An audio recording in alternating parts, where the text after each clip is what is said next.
At my previous job, a warehouse environment, guys sensed that there was something different about me. They probably noticed that I worked hard and kept quiet, or maybe that I didn't curse with every sentence. They would ask questions to try to figure me out, like, "Are you military?" I'd say no and politely get back to work. One day a coworker asked me, "What religion are you?" Now, mind you, the question wasn't, "Are you religious?" It was simply, "What religion are you?"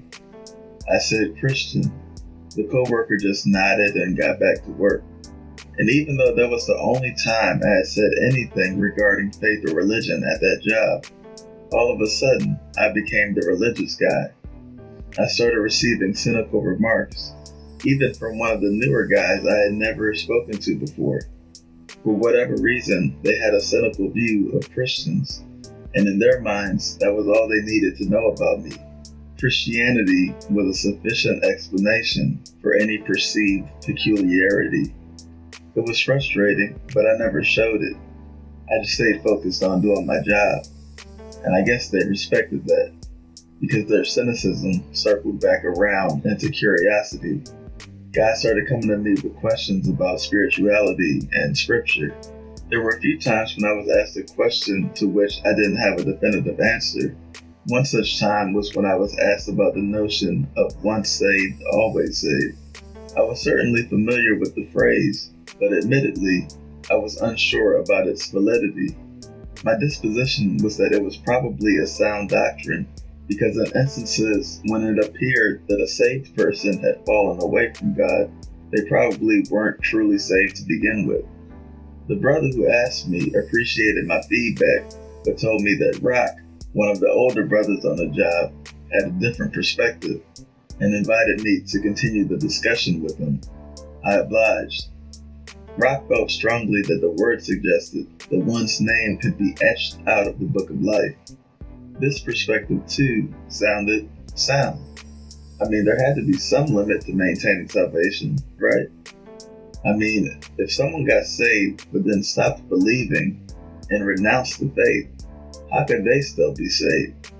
As a man of faith, this wasn't something that I personally needed to be concerned with, but I was still curious.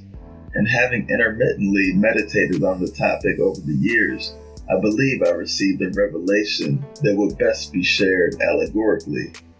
Imagine this. You've been invited to an exclusive all-white party, but if that wasn't cool enough, your invitation included an all-white outfit. So getting in isn't going to cost you anything. You try it on, it fits perfectly. Not only size-wise, but style-wise. All you have to do is RSVP. That's a no-brainer. Done. You let the host know that you'll be there for the party. Everything's taken care of. You're excited. It's bound to be a good time. Only problem is, it's a long wait. The party was scheduled well in advance. You still expected it would be a good time, but it's hard to maintain that initial excitement. As time passes by, things change. You gain weight. You start wearing bigger clothes, more comfortable clothes. You start wearing all black. You hear it slimming, and it just happens to fit your style better than white. When the date of the party finally rolls around, you show up, but you don't wear that all-white ensemble. It probably wouldn't even fit you anymore. When you get to the gates, security turns you away, and while heading in the opposite direction, you cross paths with another attendee making their way to the gate. They ask you, "What happened, man? You didn't get in?" You reply, "Nah, lost my invitation." Now, would that be an accurate description of what transpired? Would it be fair to say that you lost your invitation? You definitely were invited, but now you're not getting in. So did you lose your invitation or your admittance? Is there a difference? Well, you clearly were not admitted, but why is that? Did the host change his mind about you, or did you change your mind about him? Initially, you appreciated that he thought of you. You appreciated his offer to welcome you in. You appreciated the sacrifice he made for you to be clothed in righteousness. You appreciated that all of this came at no cost to you. But somewhere along the line, you got impatient. The date wasn't coming soon enough. His gift didn't seem to fit you anymore.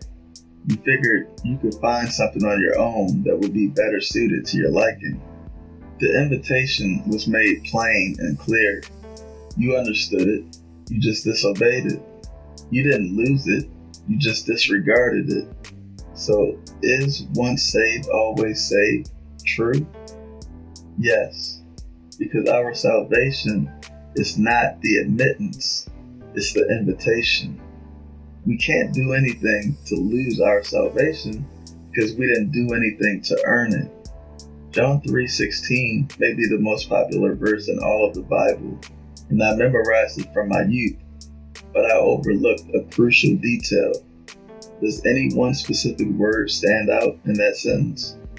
For God so loved the world that he gave his only begotten Son, that whosoever believeth in him shall not perish, but have everlasting life. Was there a word that stood out? Not old English words like begotten or believe it. I mean a word that stands out contextually. World.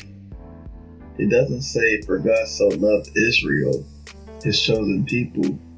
It doesn't say, for God so loved the church. It says, for God so loved the world. That means sinners. That means non-followers. That means non-believers. Romans 5:8 says, but God commendeth his love toward us, in that while we were yet sinners, Christ died for us. He loves us all, and he invited us all to enter in through the narrow gate. Salvation is a free gift, but so is free will. We can either accept or reject.